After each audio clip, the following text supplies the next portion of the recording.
يوسف حسين المعروف بجوشو، مقدم البرنامج الساخر جوشو على التلفزيون العربي، هو يوتيوبر مصري ويصف نفسه أنه معارض لنظام حكم السيسي في مصر. ينتقد كل الحكومات العربية مش مصر فقط، ويحب دائما يبين النقاط السلبية في الحكومات العربية ويقدم نظرة سلبية لمتابعيه بدون إلمام بخلفيات الموضوع، كما نقول احنا بلا فهمة. يتظاهر بالمعارضة ولكن الأمر فيه شك لسبب بسيط، أن الحكومة المصرية لم ترفع ضده أي دعوة ولم تحكم عليه بأي حكم، بعكس المعارضين المصريين الآخرين اللي عندهم أحكام غيابية وصنفتهم كإرهاب أو إخوان مسلمين، ومنهم من حكم عليه بالإعدام غيابيا، ومنهم من تعرض أهله لمضايقات من طرف الأمن المصري. جوشو كان دايما يتعمد يبين الجزائر ويصورها لعامة الناس على أنها ضربتها المجاعة، ويتعمد يحط صور تاع طوابير يعود تاريخها للعشرية السوداء أو لزمن كورونا.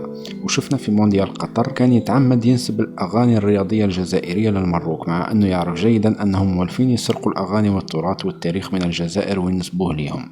يتظاهر أنه يدافع عن الحريات وحرية الشعوب في تقرير مصيرها، ولكن يتعمد أنه لا يعترف بالصحراء الغربية أو يحسبها على أنها إقليم تابع لمملكة مراكش. في حلقة من حلقاته مؤخرا في أولمبياد باريس تكلم عن إنجازات العرب في الأولمبياد. لم تكن الجزائر بعد حصلت على أي ميدالية، ولكن في الحلقة اللي عدت لم يتكلم على ميدالية البطلة كيليان نامور، ولا حتى على التنمر اللي تعرضت ليه البطلة الجزائرية إيمان خليف. جوشو مهرج ويتبع سياسة الكيل بمكيالين، بالإضافة إلى أنه عنصري. لا أقول أنه ينفذ أجندة لصالح بلدان على حساب بلدان أخرى، ولكن الشيء الأكيد أنه حقود وحسود وقلبه أسود.